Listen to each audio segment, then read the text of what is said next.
একজন মুসলিম বোন খ্রিস্টান ছেলেকে বিয়ে করে ধর্ম পরিবর্তন করেছেন।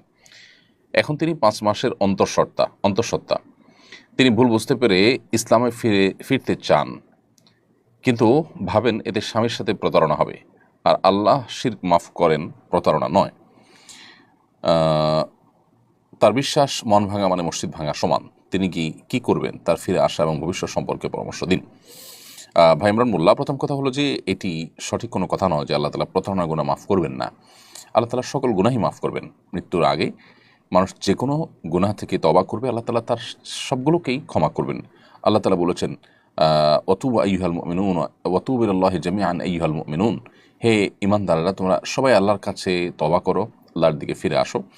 আল্লাহ বলেছেন, ইন্নাল্লাহা ইয়াগফিরুয যুনুবা জামিআ, আল্লাহ সকল গুনাহ মাফ করে দিবেন। অতএব প্রতারণা একটা পাপ, এমন কোনো পাপ নেই, যে এমন কোনো অপরাধ নেই যে অপরাধ করার পর প্রায়শ্চিত্ত করলে, মানুষ তওবা করলে, অনুশোচনা হলে তিনি সেখান থেকে ফিরে আসলে আল্লাহ তাআলা ক্ষমা করবেন না। সো প্রতারণার গুনাহ থেকেও তিনি আল্লাহ তাআলা মাফ করবেন, এক। দ্বিতীয়ত হলো, মানুষকে প্রতারিত করার চাইতে আল্লাহর সঙ্গে শিরকের ভয়াবহতাটা অনেক বেশি।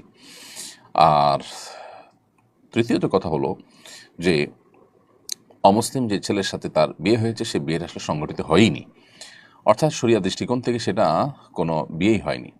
আজকাল যে সমস্ত খ্রিস্টান আছে, বেশিরভাগ খ্রিস্টানরাই আসলে না যথাযথ খ্রিস্টান এবং না তাদেরকে আহলে কিতাব বলার মতো পর্যায়ে তারা পড়ে।